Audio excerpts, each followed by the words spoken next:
Hello friends, मैं हूं मिथिलेश कुमार और आपका स्वागत करता हूं उदित एकेडमी के यूट्यूब चैनल पे।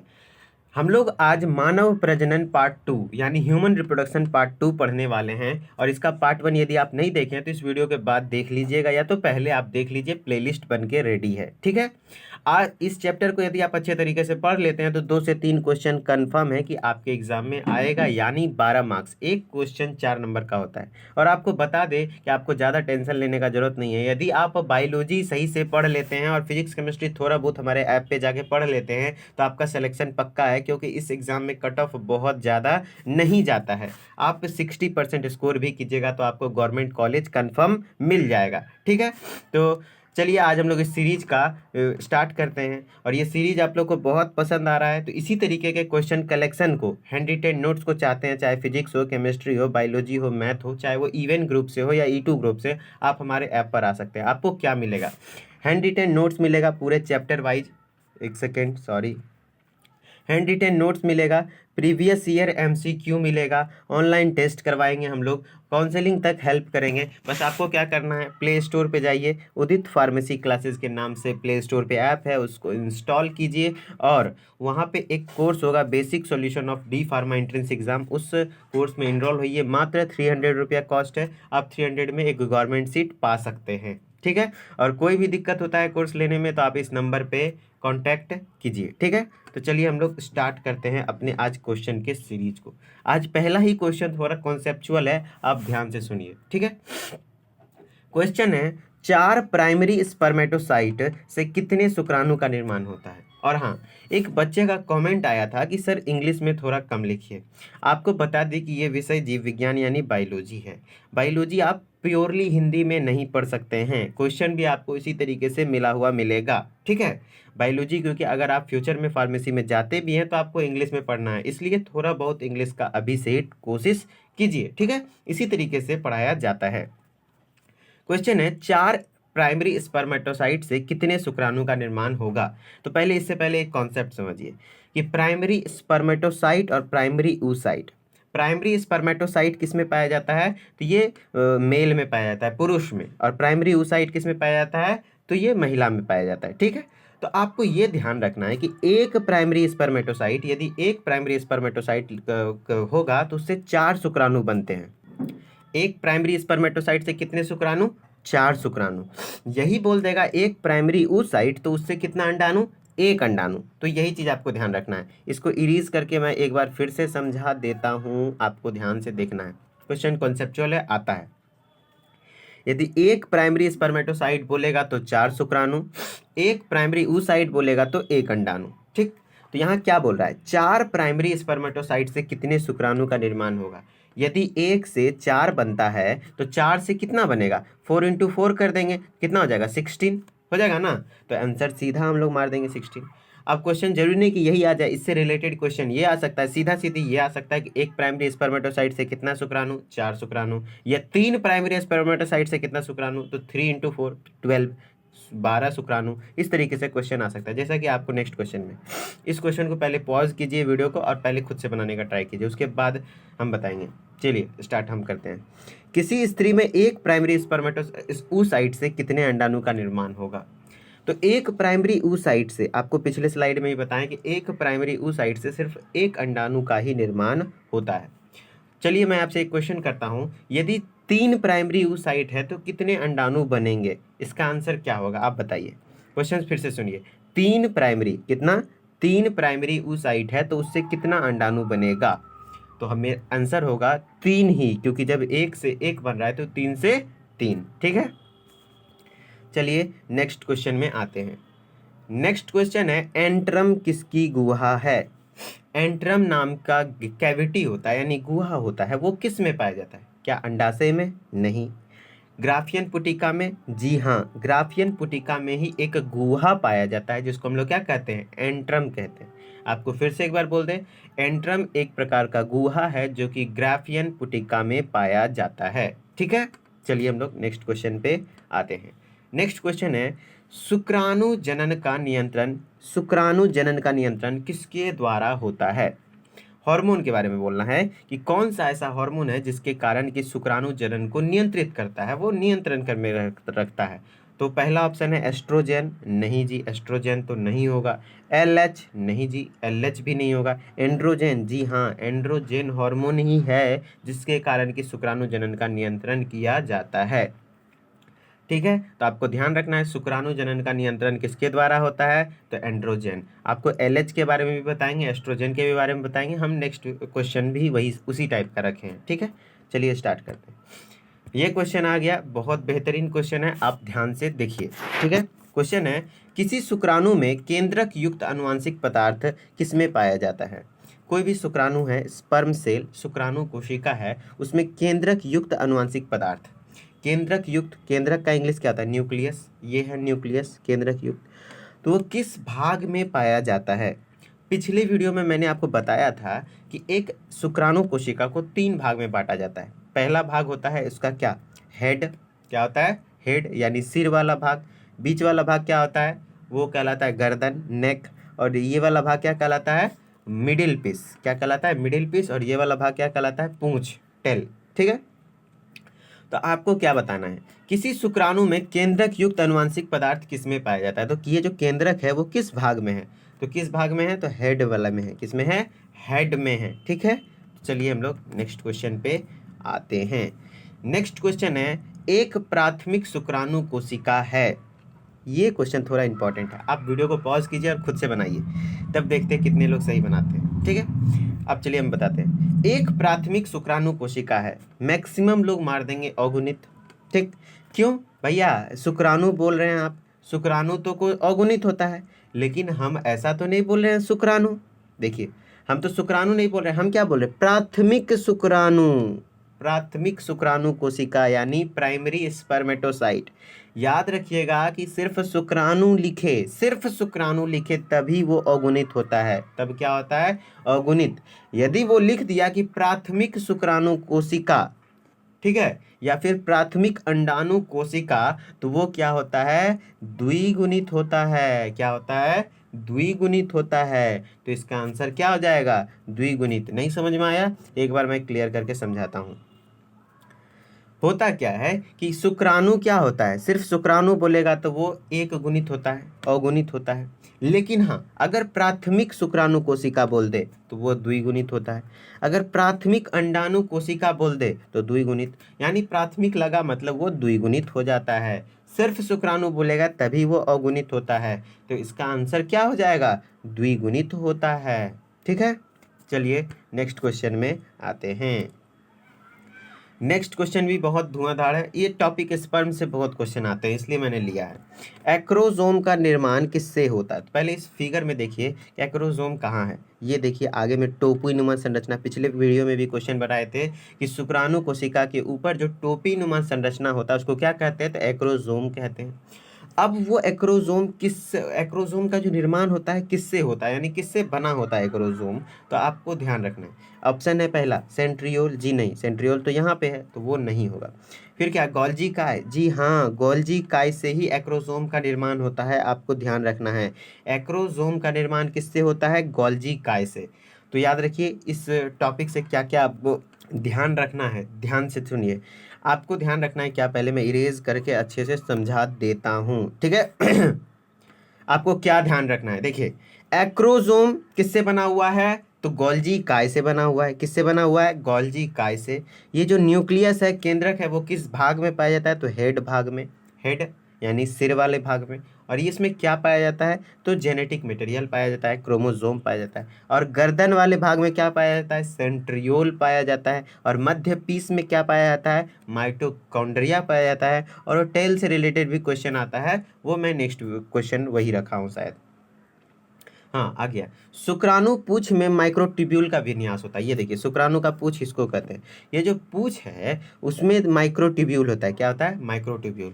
तो उस माइक्रोट्यूब्यूल का विन्यास यानी सजावट क्या होता है, किस तरीके से वो सजा होता है, तो 9+0 अरेंजमेंट में होता है। किस अरेंजमेंट में होता है, 9+0 अरेंजमेंट में होता है। ठीक है, तो इसका आंसर हो जाएगा 9+0।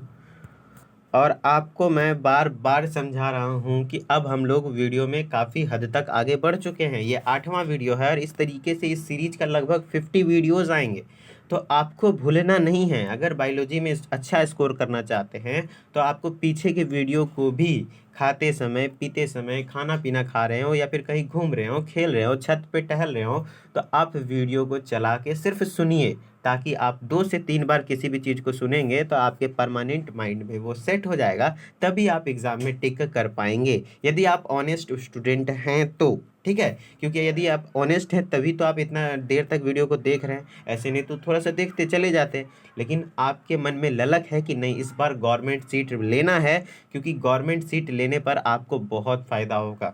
वैल्यू तो वैल्यू मिलेगा भाई, अच्छा खासा इज्जत भी बनेगा कि नहीं भाई गवर्नमेंट से कर रहा है, प्लस आपका पैसा, अच्छा खासा पैसा बचेगा, 2 से 2.5 लाख रुपया बच जाएगा, और बहुत अच्छा मतलब जॉब वगैरह भी बहुत आसानी से मिलेगा। ठीक है, तो इसलिए आप अगर चाहते हैं कि इस बार सिलेक्शन लेना है तो आप क्या कीजिए, सबसे पहले आप वीडियो जो देख रहे हैं अभी करेंटली वो देखिए ध्यान से, और जो वीडियो आप ध्यान से एक बार देख चुके हैं उसको आप पीछे वाले वीडियो को एक बगल से, खाना पीना खा रहे हैं उस समय चला लीजिए, घूम रहे फिर रहे उस समय चला लीजिए। इस तरीके से एक एक वीडियो को भी आप रिवाइज कीजिएगा तो रिवीजन हो जाएगा। और आप टेंशन मत लीजिए, जब ये सीरीज खत्म होगा तो हम एक रिवीजन सीरीज लाएंगे, उसमें मात्र 5 वीडियो, 5 से 10 वीडियो में पूरे बायोलॉजी को ख़त्म करेंगे। ठीक है, तो उस समय आप उससे भी रिवाइज कर लीजिएगा। जिस तरीके से बायोलॉजी आपका, इस बार हम ठान लिए कि आपके बायोलॉजी में कम से कम 40 क्वेश्चन सही करवाना है। ठीक है, तो आप, अगर हम मेहनत कर रहे हैं तो आप भी कीजिए, तो आप सेलेक्ट हो जाएंगे। ठीक है, चलिए हम लोग क्वेश्चन पे आते हैं।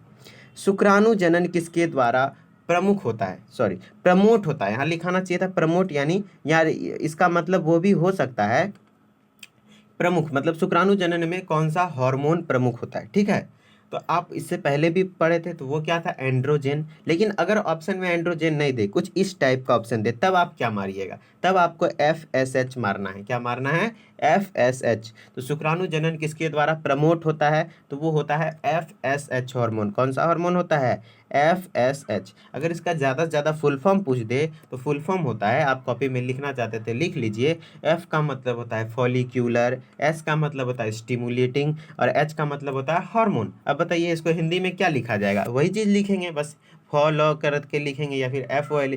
तो आपको बायोलॉजी पढ़ रहा है तो थोड़ा बहुत इंग्लिश में मैनेज करना पड़ेगा। ठीक है, फॉलिक्यूलर स्टिमुलेटिंग हार्मोन। ठीक है, चलिए हम लोग नेक्स्ट क्वेश्चन में आते हैं। ये क्वेश्चन क्लियर हो गया ना, कि एक बार फिर से रेज करके अच्छे से समझा देते हैं। ठीक है, क्या था क्वेश्चन, ये क्वेश्चन है कि शुक्राणु जनन किसके द्वारा प्रमोट होता है, प्रमुख नहीं होगा वहाँ, प्रमोट होगा। कौन इसको शुक्राणु जनन को प्रमोट करता है, माने उत्साहित करता है, तो इसका आंसर हो जाएगा FSH। क्या हो जाएगा, FSH। ये HCG हार्मोन भी बहुत ज़्यादा इंपॉर्टेंट है, इससे रिलेटेड मैंने क्वेश्चन रखा है, आप वीडियो में लास्ट तक बने रहिए, आपको वो क्वेश्चन भी देखने को मिलेगा। ठीक है, देखिए ये क्वेश्चन बहुत ज़बरदस्त है। एक स्वस्थ महिला पूरे जीवन काल में उत्पन्न कुल अंडों की संख्या कितनी होती है। मतलब क्या हो रहा है कि एक महिला जो है वो अपने पूरे लाइफ में कितने अंडे को कितना अंडाणु बनाती है अपने पूरे लाइफ में। तो याद रखिएगा कि इसका सीधा आंसर है 400। लगभग कितना, लगभग 400 अंडाणु का निर्माण वो करती है। कौन, एक स्वस्थ महिला। ठीक है, चलिए हम लोग नेक्स्ट क्वेश्चन में आते हैं।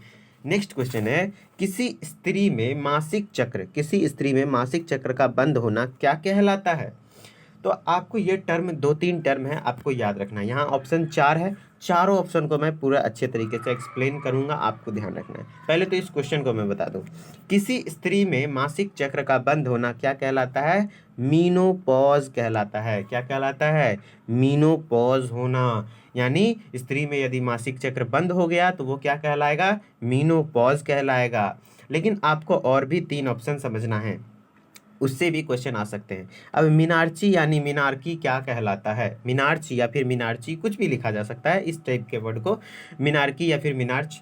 तो इसको ये क्या होता है, तो मीनार्ची का मतलब होता है, इस मीनार्ची का मतलब क्या होता है कि यदि किसी लड़की को, लगभग 12 से 13 साल की लड़की में स्टार्ट होता है ये, ठीक है। 12 से 13 साल की लड़की में जब पहली बार मासिक धर्म होता है, मासिक चक्र होता है, पहली बार किसी लड़की को पीरियड आता है, तो उस पहले पीरियड को क्या कहते हैं? मीनार्ची कहते हैं। और यदि सबसे लास्ट वाला किसी स्त्री में हो, किसी महिला में हो, तो उसको मीनोपॉज कहते हैं। मीनोपॉज यानी देखते हैं मोबाइल में कोई वीडियो है तो उसको पॉज करते हैं यानी रोकते हैं, उसी तरीके से जब मासिक चक्र पॉज होता है यानी रुकता है तो उसको मीनोपॉज कहा जाता है, और जब स्टार्ट होता है तो उसको मीनार्ची कहा जाता है। फिर आपको ये समझना है कि एक बार एक सेकंड क्लियर कर लेते हैं हम लोग। फिर आपको क्या समझना है कि ये अंडोत्सर्जन टॉपिक क्या है, अंडोत्सर्जन का मतलब क्या होता है। अंडोत्सर्जन का मतलब क्या होता है? अंडोत्सर्जन का मतलब होता है कि यदि आपका अंडाशय है तो ये अंडाशय जब परिपक्व हो जाता है तो इसके अंदर से क्या निकलता है? अंडा यानी ओवम यानी अंडाणु। तो इसी प्रक्रिया को अंडोत्सर्जन कहते हैं। यदि अंडाशय से जब अंडाणु बाहर निकलता है तो उस प्रक्रिया को क्या कहते हैं? अंडोत्सर्जन कहते हैं। क्या आप समझ गए?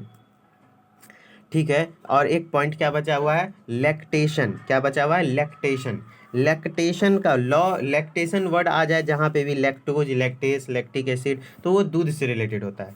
यानी लैक्टेशन का मतलब होता है जब कोई स्त्री या महिला बच्चे को जन्म देती है तो उस समय जन्म देने के बाद जो उनके स्तन में यानी ब्रेस्ट यानी चेस्ट में, उनके मेमरी ग्लैंड में दूध आता है, जब वो अपने बच्चे को दुग्ध पान कराती है यानी दूध पिलाती है, तो इस प्रक्रिया को क्या कहते हैं? लैक्टेशन कहते हैं।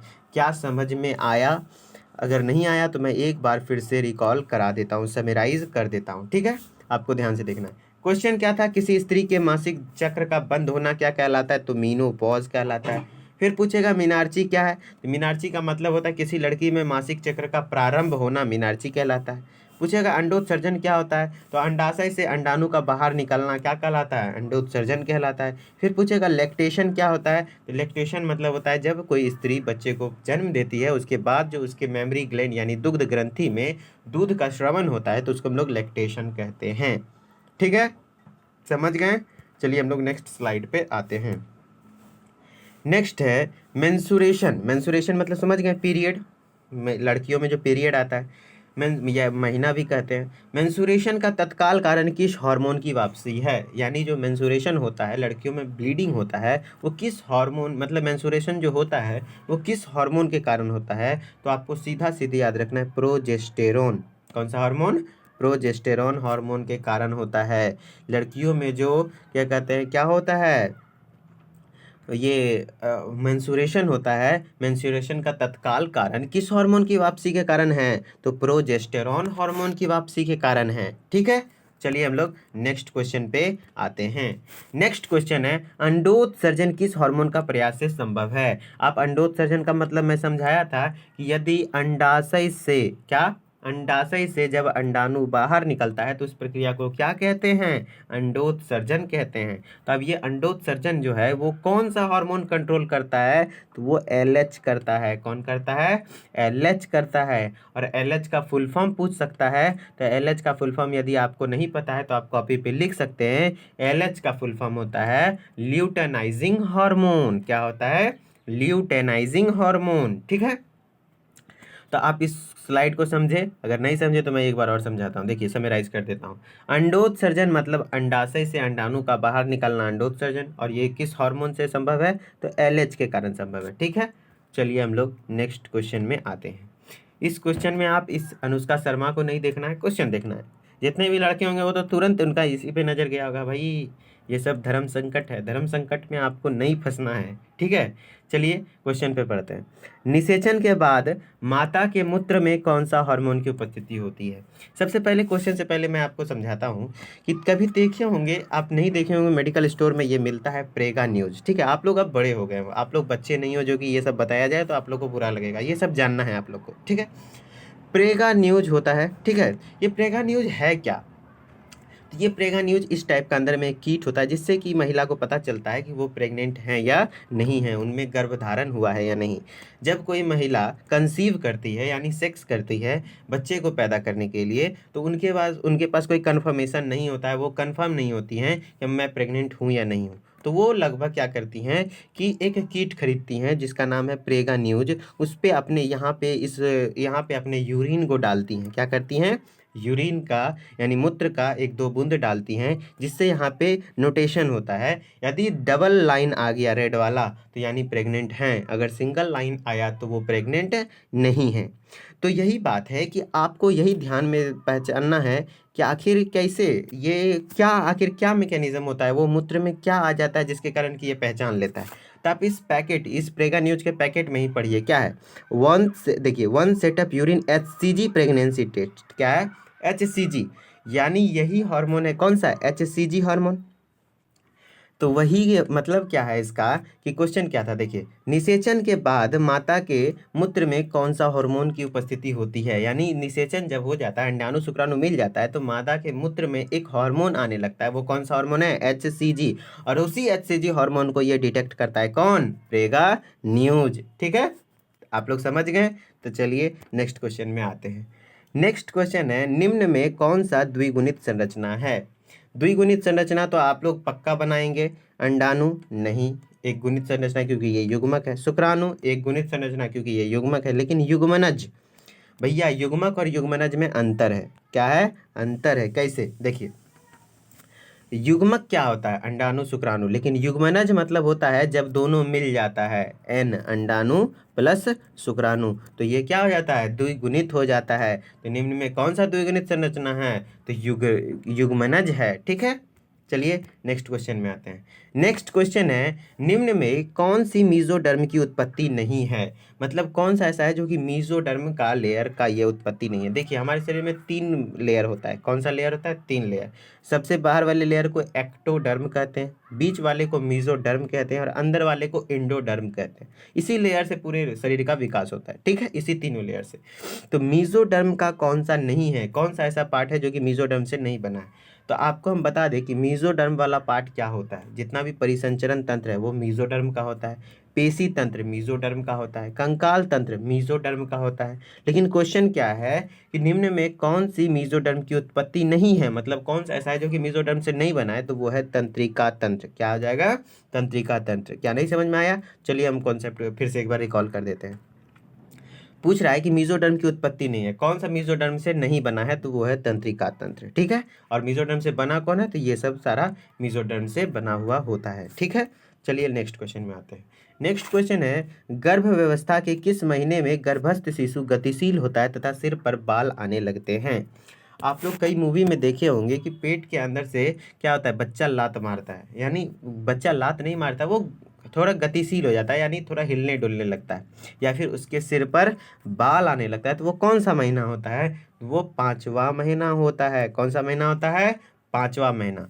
जब गर्भ अवस्था का 5वां महीना चल रहा होता है तो उसमें बच्चे में पहली बार गति आती है, यानी बच्चा थोड़ा सा मूवमेंट शो करने लगता है, और साथ ही साथ उसके सर पे बाल आने लगता है। वो कौन सा महीना होता है? 5वां महीना। और तीसरा महीना वाला एक इम्पॉर्टेंट सेक्शन होता है कि कोई भी महिला है वो यदि प्रेग्नेंट हो गई है तो वो तीसरे महीना तक ही अपना प्रेगनेंसी को ख़त्म कर सकती है, यानी एबॉर्शन करवा सकती है, बच्चा गिरा सकती है। तीसरे महीने के बाद वो गिराना बहुत ज़्यादा रिस्की होता है। ठीक है, चलिए आज यही लास्ट क्वेश्चन था। और आपको मैं फिर से बता दूं कि यदि आपको ये सीरीज अच्छा लग रहा है और कॉलेज चाहते हैं आप गवर्नमेंट सीट, तो आप इस कोर्स को खरीद लीजिए। उदित फार्मेसी क्लासेज नाम से ऐप है, इंस्टॉल कर लीजिए और ये कोर्स है। इस कोर्स में इनरोल होइए मात्र 299 रुपीज़ में।